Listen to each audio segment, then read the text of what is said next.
Bonsoir, bonsoir. Bonsoir à tous les Ivoiriens. Bonsoir les frères, bonsoir les mamans. Alors, aujourd'hui, nous allons faire ce direct-là pour répondre à Touré Mamadou, qui était hier sur le plateau de TV, Live TV. Et il y a eu plusieurs questions qui lui ont été posées, à savoir le dialogue direct, à savoir la question sur une élection inclusive et beaucoup de choses. Donc, c'est de lui que nous allons parler aujourd'hui. C'est-à-dire que les gens font en Côte d'Ivoire comme si la Côte d'Ivoire venait d'être créée. Mais non, la Côte d'Ivoire ne vient pas d'être créée. Ce n'est pas parce que nous n'avons rien à dire que nous ne parlons pas. Mais c'est parce qu'il y a des individus qui prennent leur temps à salir les autres que nous sommes obligés de leur répondre. Sinon, ce n'est pas parce qu'on n'a rien à dire qu'on ne dit rien. En tout cas, en ce qui concerne le COJEP, on est sur deux fronts. Bonsoir, ma grande. Le premier front consiste à laver l'honneur non seulement de notre président, mais aussi du parti, parce que quand le président est touché, c'est nous tous qui sommes touchés. Donc il y a des choses qu'on ne peut pas laisser passer, parce que nous avons vécu la crise ensemble. Nous savons qui a fait quoi en Côte d'Ivoire. Donc du coup, il y a des choses qu'on ne peut pas laisser passer. C'est pourquoi on ne dit rien. Et ce n'est pas parce qu'on n'a rien à dire. Alors, quand Touré Mamadou dit que le dialogue direct, le dialogue que demande l'opposition ne peut pas avoir lieu sous prétexte qu'il y a eu déjà des dialogues et que ces dialogues, voilà, il y a eu, ils se sont entendus. Je pense que c'est une fuite en avant. Parce que quand on dialogue avec quelqu'un et que la personne redemande un dialogue, ça veut dire qu'on ne s'est pas entendu. C'est pourquoi la personne redemande un dialogue. Mais la question qu'on pourrait poser à Mamadou Touré est de savoir qu'est-ce que ça lui coûte de dialoguer avec l'opposition. Parce qu'il est au pouvoir. Et puisqu'il est au pouvoir, c'est-à-dire que le peuple lui a délégué une partie de son pouvoir. Donc son rôle, c'est d'écouter ceux-là qui parlent au nom du peuple. Et ceux qui parlent généralement au nom du peuple, ce sont les opposants qui parlent au nom du peuple. Pourquoi le RADP ne veut pas accorder, c'est-à-dire que ce dialogue? Bonsoir, maman Sophie. C'est la question que nous leur posons. Vous n'êtes pas dans une société privée. Et ça, peut-être qu'ils ne le savent pas. Ils ne le savent peut-être pas au RADP. La Côte d'Ivoire n'est pas une chasse gardée du RADP. Ce n'est pas une société privée du RADP pour dire que nous, on ne peut pas échanger avec l'opposition. Vous êtes obligé d'échanger avec l'opposition. Parce que c'est ça. C'est à partir, c'est ce que, d'abord, c'est notre culture en Côte d'Ivoire. On a dit qu'en Côte d'Ivoire, on a un slogan, asseyons-nous et discutons. Même celui qui a été le premier président de la Côte d'Ivoire a toujours appelé au dialogue. Donc quand Mamadou Touré sort et qu'il dit qu'il n'y aura pas de dialogue parce qu'il aurait déjà dialogué avec l'opposition, je ne vois pas, je ne vois vraiment pas le sens de ce qu'il dit. Et comme je l'ai dit, quand tu dialogues avec quelqu'un qui revient, qui veut redialoguer avec toi, c'est qu'il n'a pas compris des choses. Donc, il faut être disposé à lui expliquer que voilà, on s'était dit telle chose, mais voilà ça. Pourquoi refuse-t-il d'aller au dialogue? C'est la question que moi je lui pose. Souvent, quand les gens sont au pouvoir, ils se disent que ils ont tout et que ils ont droit sur tout. Non. Nous sommes dans une république. La Côte d'Ivoire est une république. Même nous qui sommes ici, dans une monarchie parlementaire, le roi n'est qu'un symbole. Je le répète. Nous qui sommes dans une monarchie parlementaire ici, le roi n'est qu'un symbole.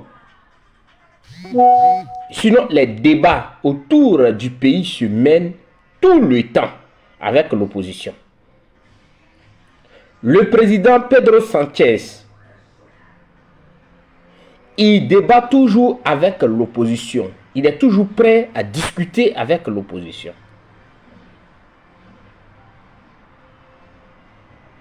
Ils n'ont jamais dit qu'ils refusent de discuter avec l'opposition parce qu'ils savent leurs limites. Ils savent que l'opposition est comme le porte-parole du peuple. Et dans une démocratie, il faut s'écouter pour s'entendre, pour éviter le pire.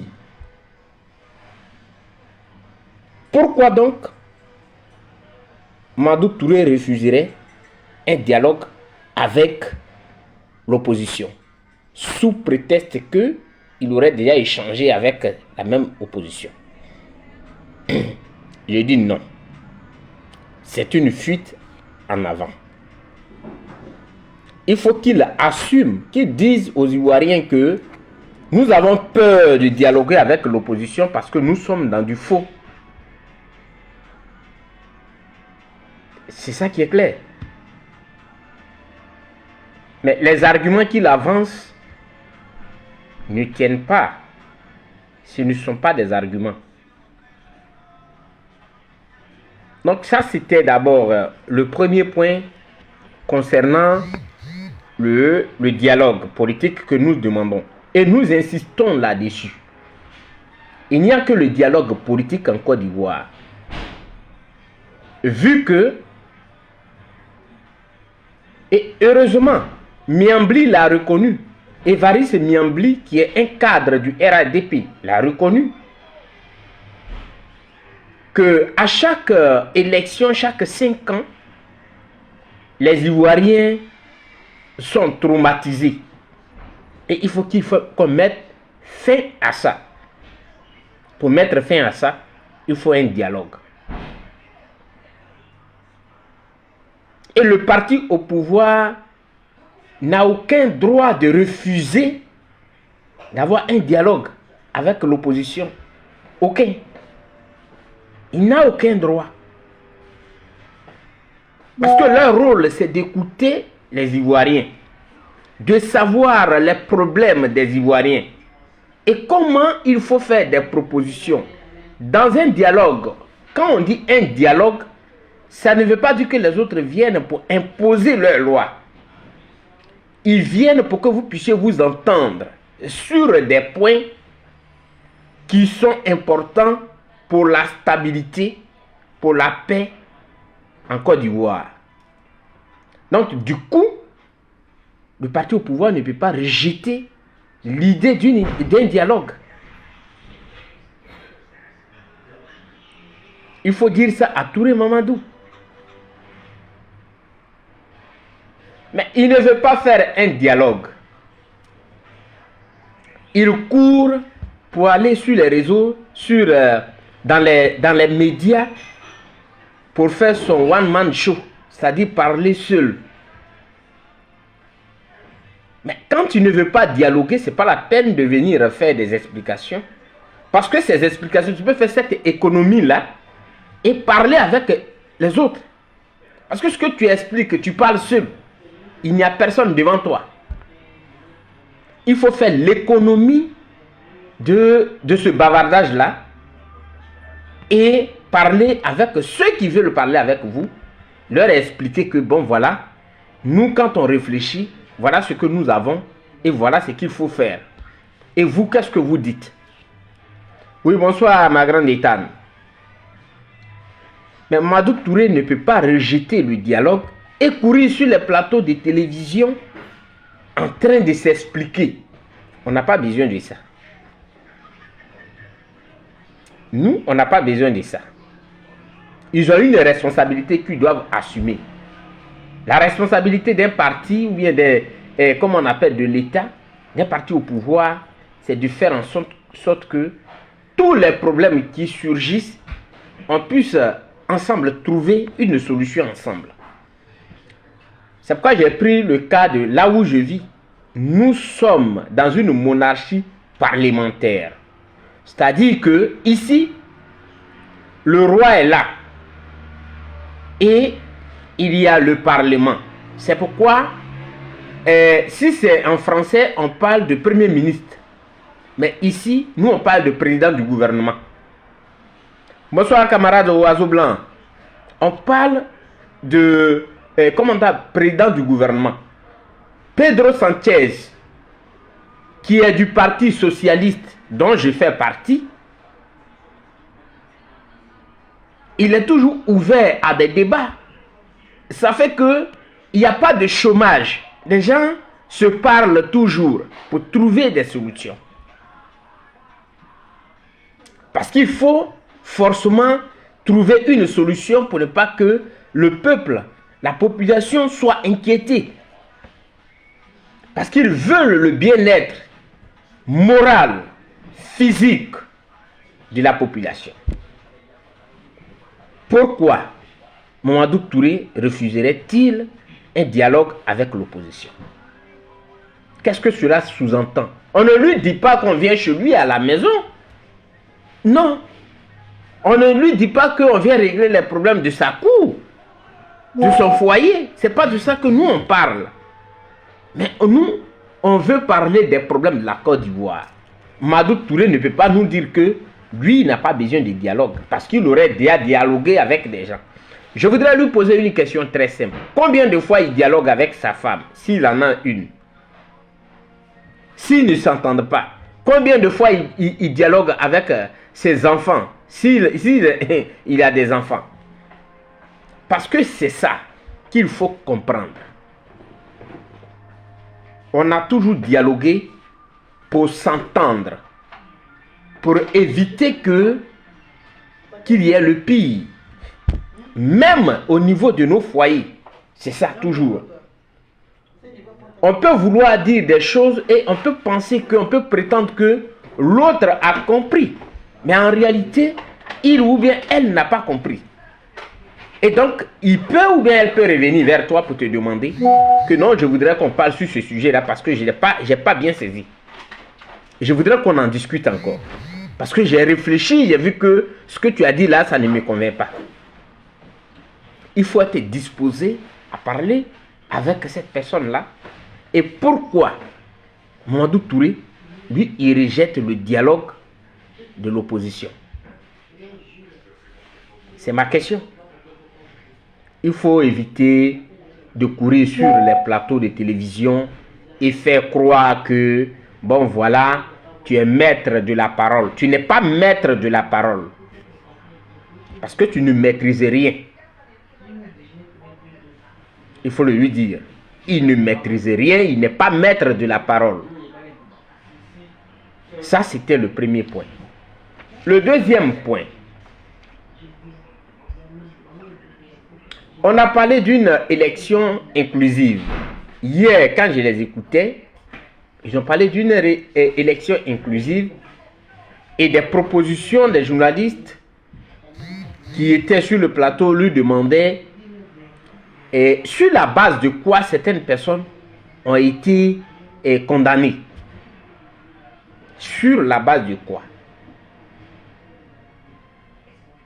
Il nous a produit ce qu'on appelle un charabia parce que il n'y avait pas de raison valable qui pouvait avancer.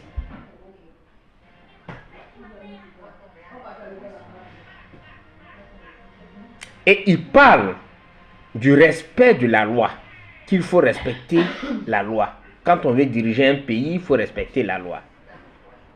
Il prend le cas de Marine Le Pen.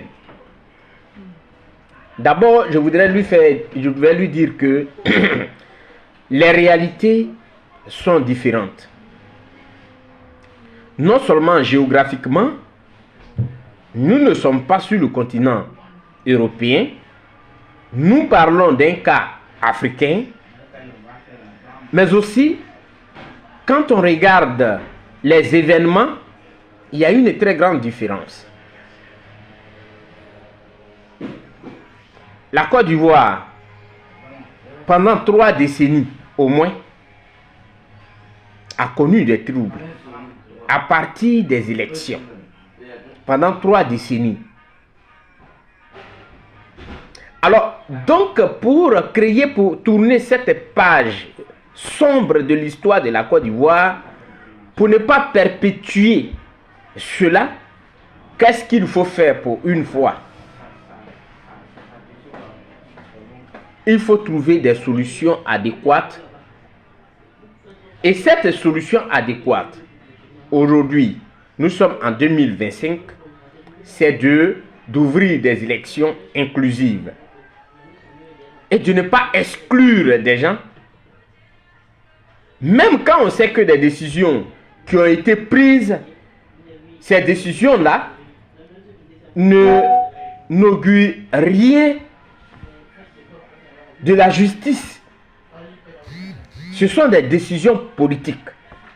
Et tout le monde le sait. Tout le monde le sait. Ce sont des décisions politiques. Or, tout ce que nous avons connu comme crise en Côte d'Ivoire partent des mauvaises décisions qui sont prises. C'est pourquoi on demande qu'il faut une élection inclusive. Et il nous ramène en France.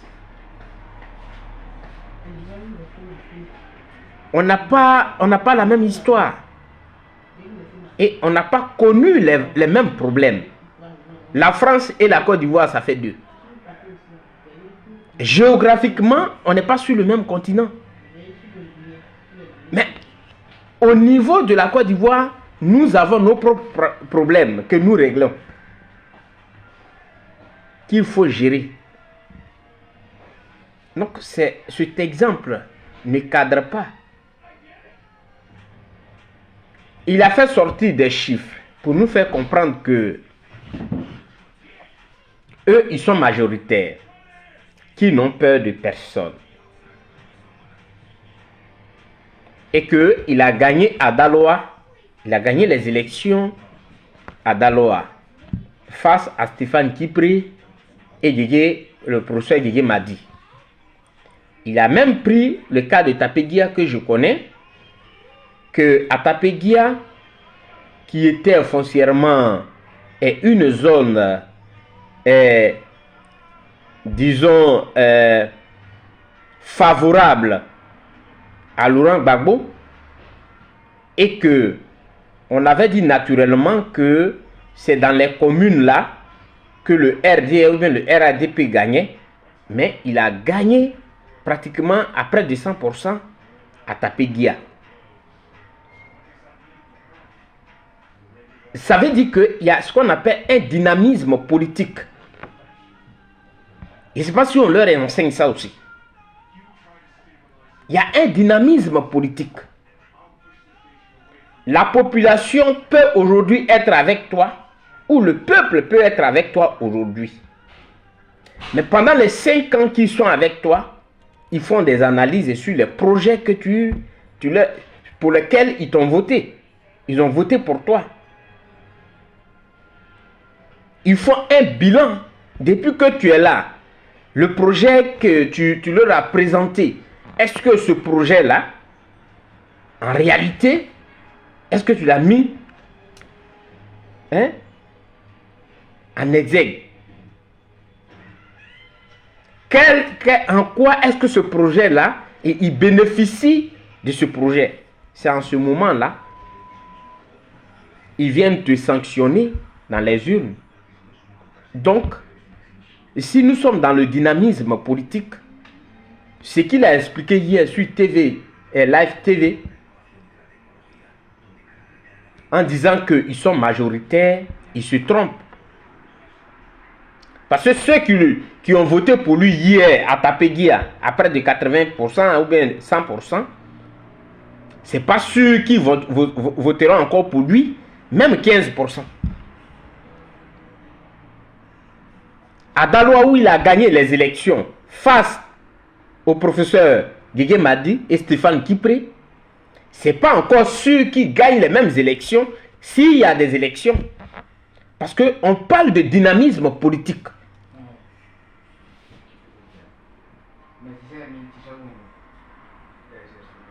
Ne faites pas croire aux gens que une fois des gens dans les villages, le peuple vous a voté, il ne change plus.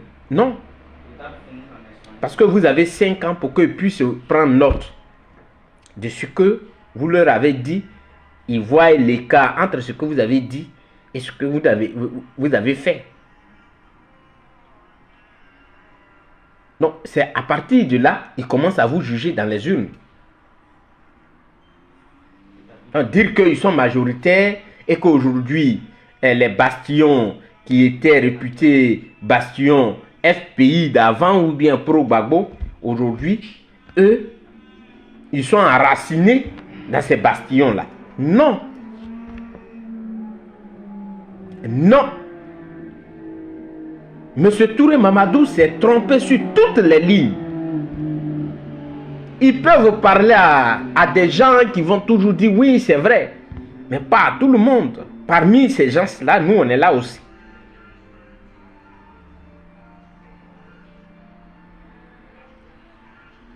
Ça fait partie de l'être humain.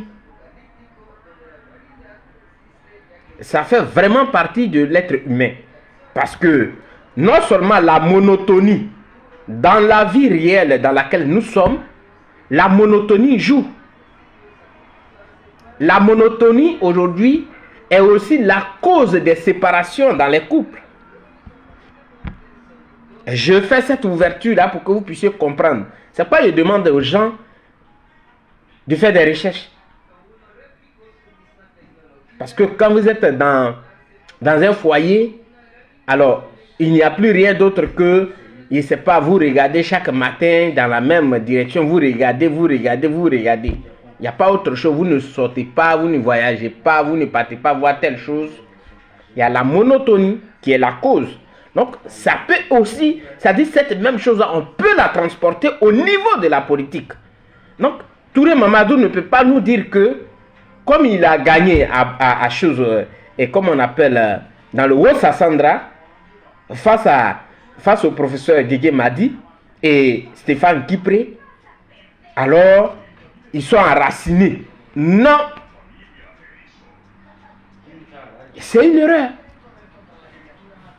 Ils se trompent, ils se mettent le doigt dans l'œil. Il est vrai que quand ils organisent, ils ont des meetings, il y a des gens qui viennent. Mais parmi ceux-là, il y a des curieux. Ceux qui viennent, qui participent à ces meetings-là, il y a des curieux. Il y a des gens parce que vous êtes au pouvoir, vous avez les moyens. Ils ne font rien dans la journée. Ils préfèrent sortir un peu, aller se balader dans une ville, sans payer transport. Non, il peut monter dans un car pour aller assister à votre meeting. Porter un t-shirt que vous allez lui balancer. Et avoir en plus 2000, plus un pain et de la sardine. Donc, il gagne. La journée où il allait dormir à la maison, il vient de gagner.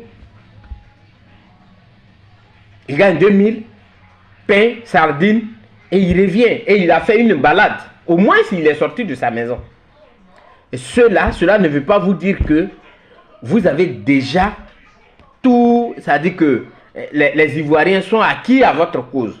Non, Madou Touré. Il ne faut pas fuir le débat.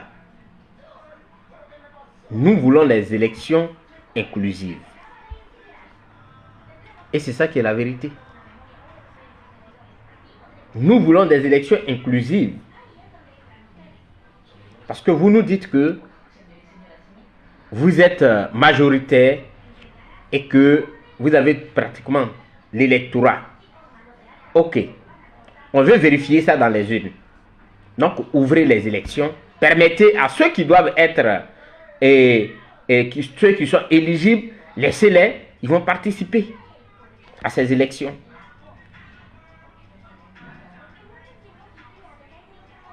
Mais je voudrais qu'ils sachent une chose. On a parlé de la décision de la Cour africaine des droits de l'homme. Ça ne concerne pas mon président. Mais par honnêteté intellectuelle, je vais le lui rappeler que quand la Côte d'Ivoire devait adhérer à cette Cour, elle a adhéré.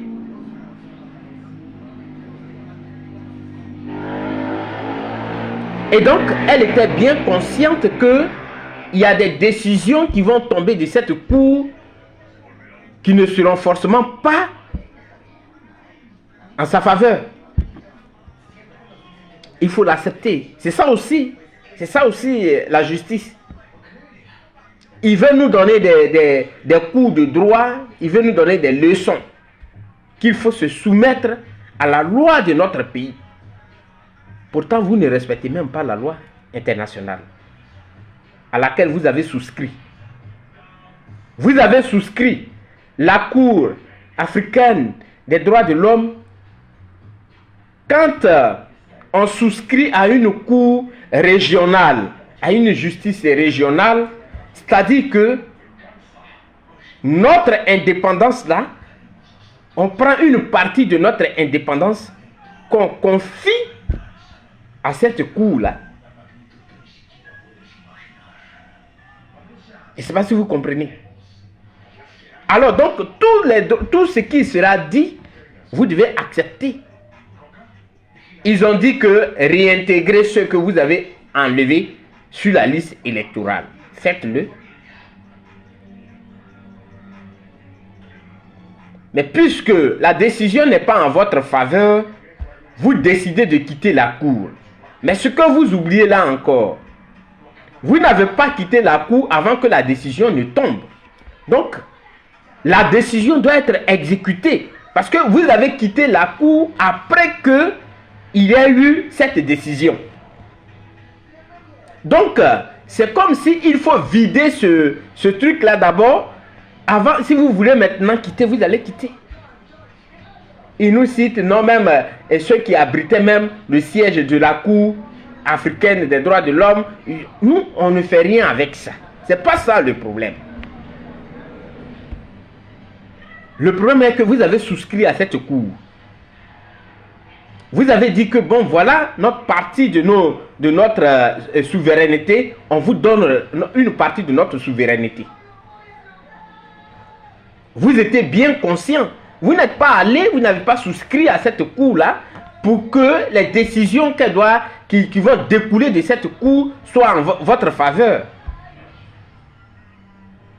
Et vous laissez, parce qu'on vous a dit que réintégrer ceux que vous avez, comment on appelle, enlever sur la liste électorale. La décision n'était pas en votre faveur. Donc, vous quittez la cour. Mais c'était déjà trop tard. Parce que la Cour avait déjà pris la décision. C'est ça aussi qu'il faut savoir. Pourquoi alors vous vous plaignez quand le Burkina Faso, le Mali et le Niger quittent la CEDEAO? Pourquoi vous vous plaignez? Parce que quand on estime que une organisation ne joue pas son rôle, mais on quitte. Mais dans le cas même du Burkina Faso, Niger et Mali, ils avaient déjà quitté. Ils ont dit non. Donc, vous voyez que vous êtes toujours dans le faux. Il ne s'agit pas d'aller sur les plateaux de télévision et faire un one-man show pour impressionner certains Ivoiriens. On ne nous impressionne pas au COGEP. Personne n'est né pour nous impressionner au COGEP. C'est pourquoi nous sommes droits dans nos bottes. Et c'est cette droiture-là qui dérange certaines personnes.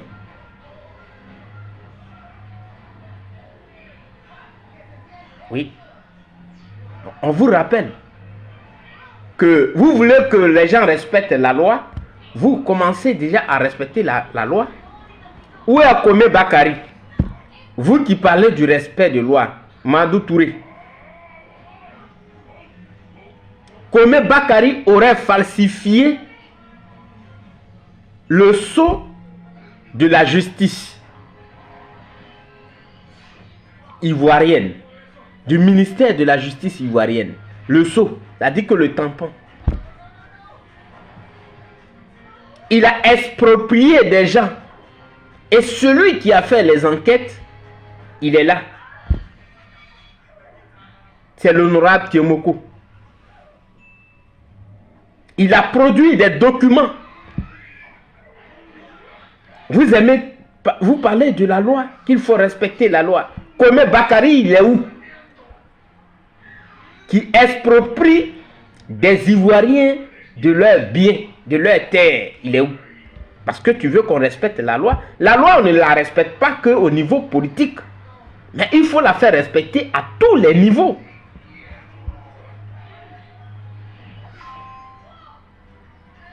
Mais le DG du fer, il est où? La loi. Quand quelqu'un est... On dit que quelqu'un a pris de l'argent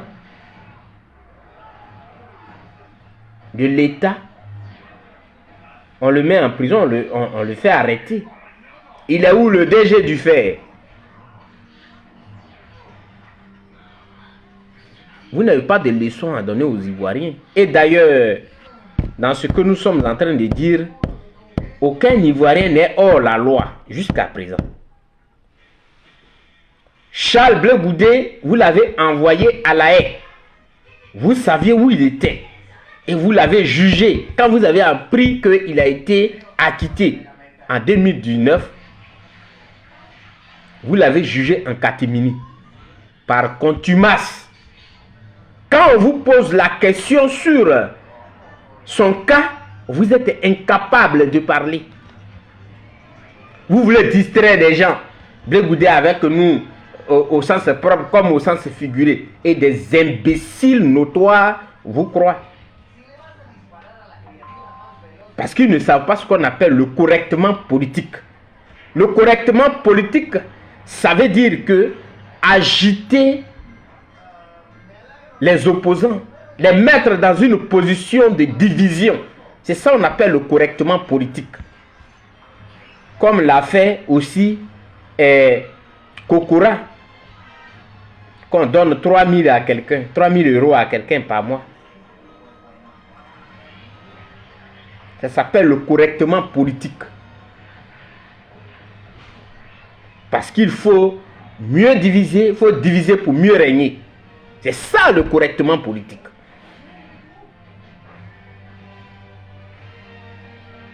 Donc vous avez envoyé Charles Blé Goudé. Quand on vous pose la question sur son cas, vous êtes incapable de répondre. Et vous voulez nous faire parler de... Vous voulez nous dire, soumettez-vous à la loi. Dites-nous ce que Charles Blé Goudé a fait pour qu'on puisse se soumettre à la loi.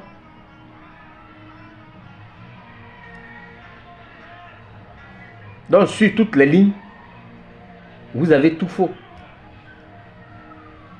Monsieur Mamadou Touré, vous avez tout faux. On veut un débat. On veut dialoguer avec vous. Il faut ouvrir le dialogue.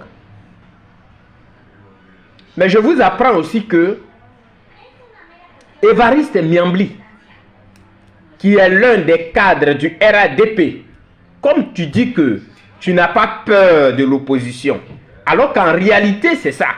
C'est cette peur-là qui fait que vous voulez, c'est-à-dire que vous avez collé des peines à des leaders que vous craignez, tels que Charles Blé Goudé. Parce que vous avez peur. Vous aviez pensé, comme vous l'avez dit, depuis des années, depuis que vous les avez envoyés à La Haye, qu'ils ne reviendront jamais. Et à votre grande surprise, ils ont été acquittés. Et c'est ça qui fait votre peur.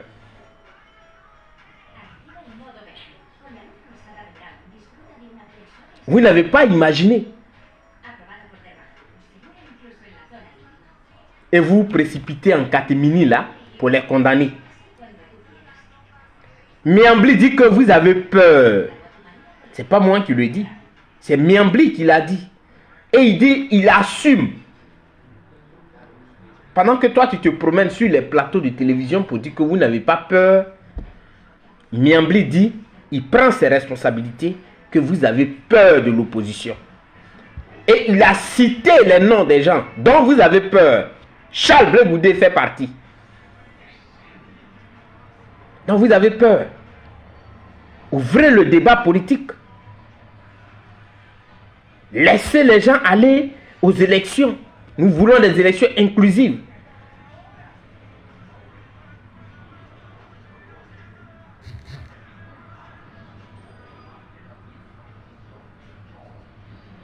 Tu te promènes sur les plateaux de télévision pour parler seul. Là où on a besoin d'un dialogue avec toi. On veut que tu viennes nous convaincre avec ce que tu dis sur les plateaux de télévision. Mais tu sais que tu ne peux pas tenir ce débat. Et donc il faut l'éviter pour te retrouver seul sur un plateau de télévision. Heureusement qu'il y a des gens comme Miambli pour dire que vous avez peur de l'opposition. Parce que cette mascarade de justice là explique votre peur. C'est parce que vous avez peur que vous avez condamné des gens. Vous leur avez donné 20 ans, sans raison.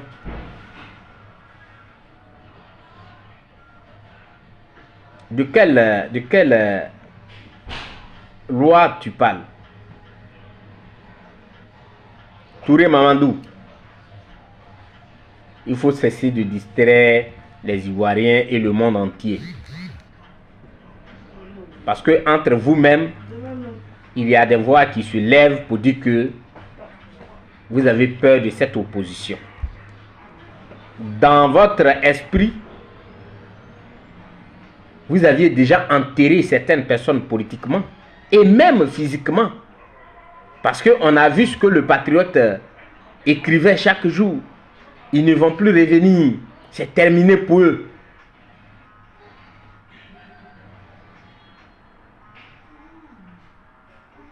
C'était ça. Mais ils sont revenus et vous avez peur. Ouvrez le débat politique. Et donnez, c'est-à-dire que permettez que tous les Ivoiriens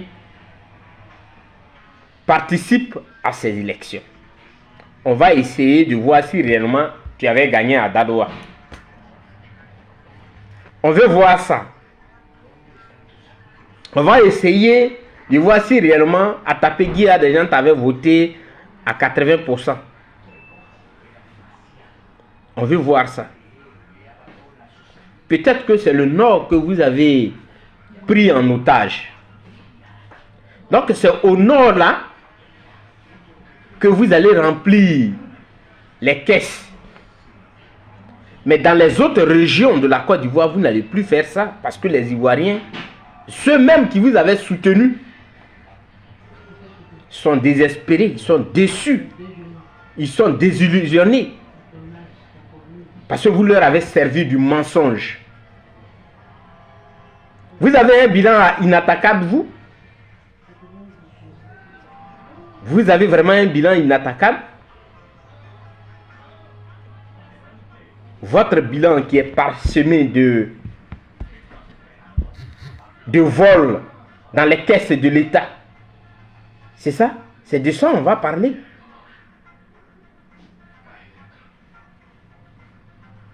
Pendant que vous demandez aux Ivoiriens, vous avez obligé les Ivoiriens d'avoir des cartes CEMU.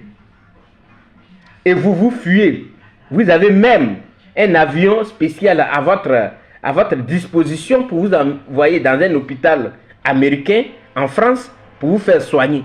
Vous vous moquez des Ivoiriens. Et c'est vous qui dites que vous avez un bilan inattaquable. Madou Touré, le débat, on doit le faire. Mais c'est parce qu'il y a des gens qui ne veulent pas qu'on avance qu'on ne parle pas de vous. Parce qu'il y a des choses que nous n'allons pas accepter.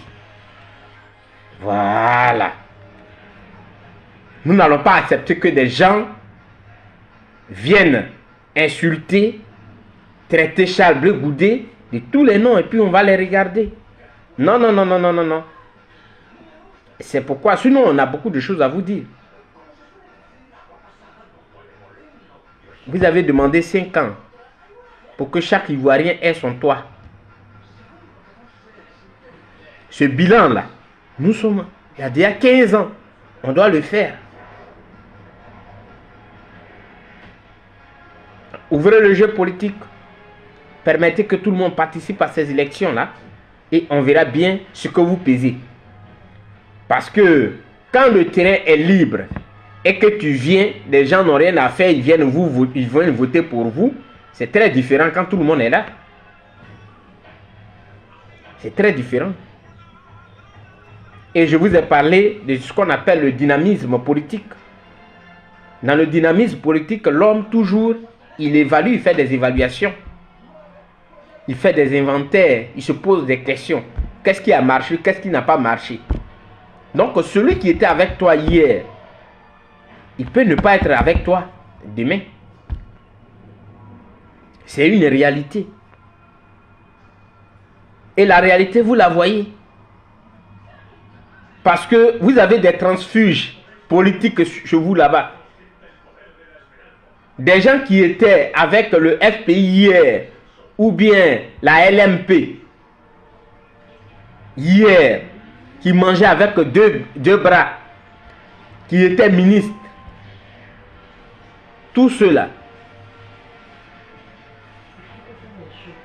Après, ils sont allés chez vous. C'est ça qu'on appelle le dynamisme politique. Ils étaient là, ils ont réfléchi, je suis là, bon voilà, il faut que je me mette ici. Donc cela ne vous donne pas le droit de dire que tous les Ivoiriens sont avec vous. Même dans vos rangs, il y a des gens qui ne sont pas avec vous. Quand j'écoute même Méambli, j'ai la conviction que personne n'est avec vous. Ce n'est pas tout le monde qui est avec vous. Ils sont juste là, ils attendent les élections. Voilà. Donc, chers Ivoiriens, j'ai fait ce direct pour un peu répondre à Madou, à Touré Madou. Parce que c'est ça que les gens doivent savoir. Ce n'est pas parce qu'on ne dit rien qu'on n'a rien à dire. Mais c'est parce que les gens nous envoient sur un autre terrain que on ne peut pas les laisser faire. Si vous êtes dans un combat et que vous ne voyez pas l'importance du combat, et que vous voulez salir l'image de certaines personnes, on ne peut pas laisser faire cela. Non. On ne peut pas laisser faire ça. Mais c'est pas parce qu'on ne voit pas le RADP. Et quand Miambli, et c'est ça, c'est pourquoi il dit qu'il y a des Ivoiriens, il faut écouter les discours que les gens tiennent. Miambli, par exemple, il dit qu'il n'a pas peur d'affronter Gbagbo, il n'a pas peur d'affronter, et comme on appelle Tidiane Thiam, il n'a pas peur d'affronter Charles Blé Goudé. Pourquoi citer Charles Blé Goudé dans ça? Et s'il y a des gens qui disent déjà que Charles Blé Goudé avec le RADP, pourquoi le citer? Non, il y a des gens qui ne font pas travailler leur ménage. Voilà. Mais je vais encore loin. Quand si c'est Bakongo qui prennent pour référent, qui a dit que Charles Blé Goudé avec nous au sens propre comme figuré, le même si c'est Bakongo, il a parlé. Quand il dit par exemple que Babo qui parle de réconciliation là,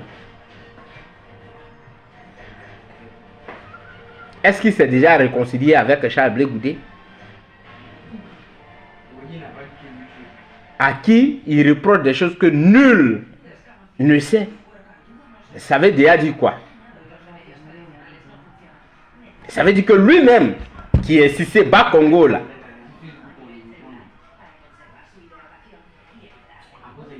il reconnaît pertinemment que il n'a rien, c'est-à-dire il n'a aucun deal, son parti n'a aucun deal avec Charles Blé Goudé.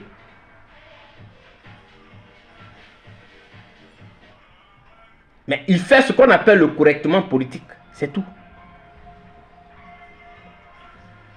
Parce que quand ceux de ta famille te rejettent et que nous on te redoute et qu'on sait que demain on va se croiser, il faut jeter déjà le pavé dans la mare. Il faut jeter le trouble dans la tête des uns et des autres pour accentuer cette division-là. Et cette division va leur profiter. C'est une question d'intelligence. Ceux qui disent qu'ils sont des grands politiciens, ils doivent le comprendre. C'est une question d'intelligence. Parce que lui, ça lui profite. Il faut diviser pour régner. Et donc, c'est une aubaine. Quand celui qui redoute, qui avait même allumé leur champion durant des années, et on sait que celui-là, politiquement, il est fort, mais malheureusement, il est rejeté par sa famille politique. Il faut jeter le trouble. Ça dit que le doute est dans la tête des uns et des autres. Et nous, ça nous profite. C'est ça le correctement politique. Que les gens ne connaissent pas. Ceux qui disent qu'ils font... Nous, on est des grands politiciens. Mais c'est cela. Alors donc, chers Ivoiriens, j'ai fait ce direct-là pour répondre à Mamadou Touré. Ce n'est pas parce que le caïman a les yeux fermés qu'on pense qu'il dort. Il ne dort pas. Il est concentré sur quelque chose d'autre. Sinon, il ne dort pas. C'est ce que je voulais lui dire. Merci beaucoup à tous ceux qui sont là. Que Dieu vous bénisse. Ciao, ciao.